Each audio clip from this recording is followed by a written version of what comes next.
Capítulo 29 A visão de Francisco. Enquanto Narcisa consolava o doente aflito, fui informado de que me chamavam ao aparelho de comunicações urbanas. Era a senhora Laura que pedia notícias. De fato, esquecera-me de avisá-la sobre as deliberações de serviço noturno. Pedi desculpas à minha benfeitora e forneci rápido relatório verbal da nova situação. Através do fio, a genitora de Lísias parecia exultar, compartilhando o meu justo contentamento. Ao termo de nossa ligeira conversa, disse bondosa: "Muito bem, meu filho, apaixone-se pelo seu trabalho, embriague-se de serviço útil. Somente assim atenderemos à nossa edificação eterna. Lembre, porém, que esta casa também lhe pertence." Aquelas palavras encheram-me de nobres estímulos.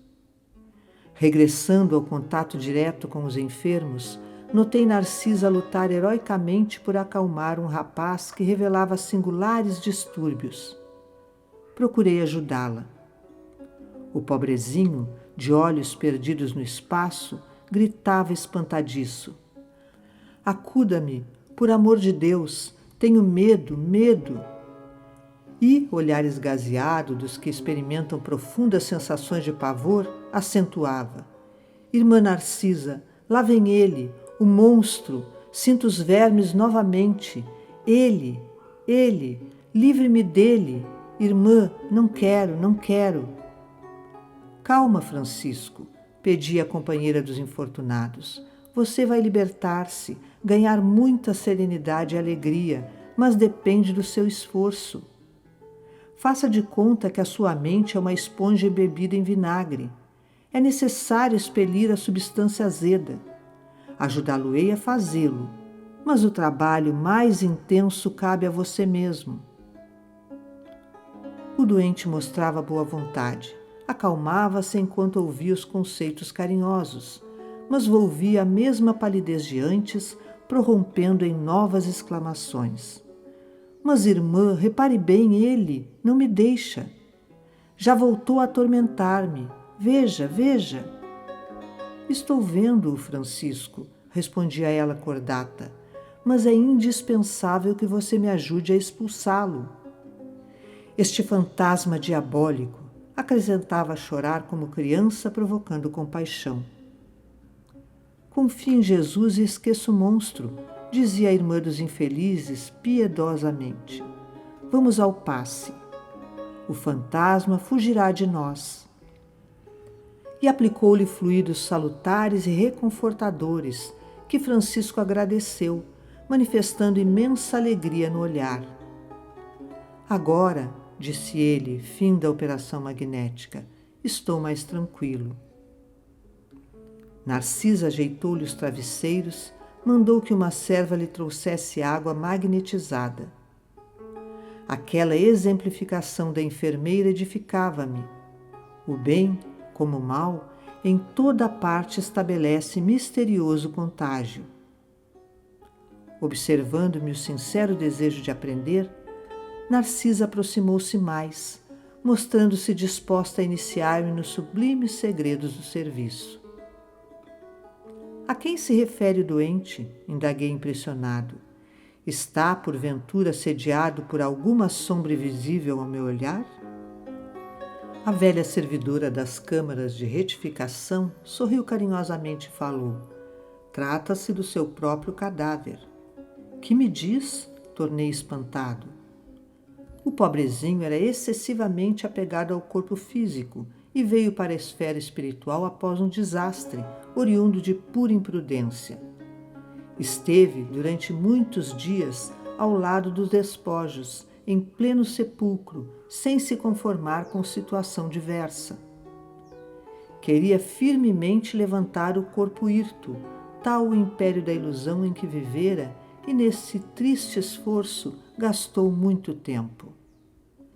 Amedrontava-se com a ideia de enfrentar o desconhecido e não conseguia acumular nem mesmo alguns átomos de desapego às sensações físicas.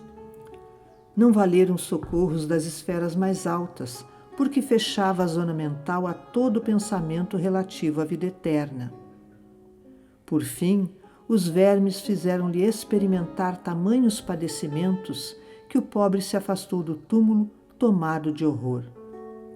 Começou então a peregrinar nas zonas inferiores do umbral.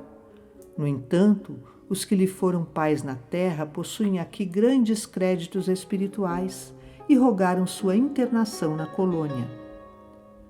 Trouxeram-no os samaritanos, quase à força. Seu estado, contudo, é ainda tão grave que não poderá ausentar-se tão cedo das câmaras de retificação. O amigo, que lhe foi genitor na carne, está presentemente em arriscada missão, distante de nosso lar. E vem visitar o doente? Perguntei. Já veio 2 vezes e experimentei grande comoção, observando-lhe o sofrimento discreto.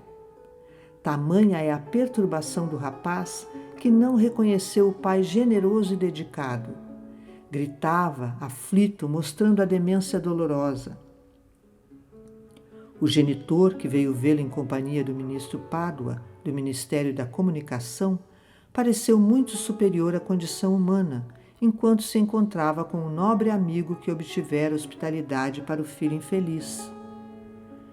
Demoraram-se bastante, comentando a situação espiritual dos recém-chegados dos círculos carnais. Mas, quando o ministro Pádua se retirou, compelido por circunstâncias de serviço, o pai do rapaz me pediu-lhe perdoasse o gesto humano e ajoelhou-se diante do enfermo. Tomou-lhe as mãos, ansioso, como se estivesse a transmitir vigorosos fluidos vitais, e beijou-lhe a face, chorando copiosamente. Não pude conter as lágrimas e retirei-me, deixando-os a sós. Não sei o que se passou em seguida entre ambos, mas notei que Francisco, desde esse dia, melhorou bastante.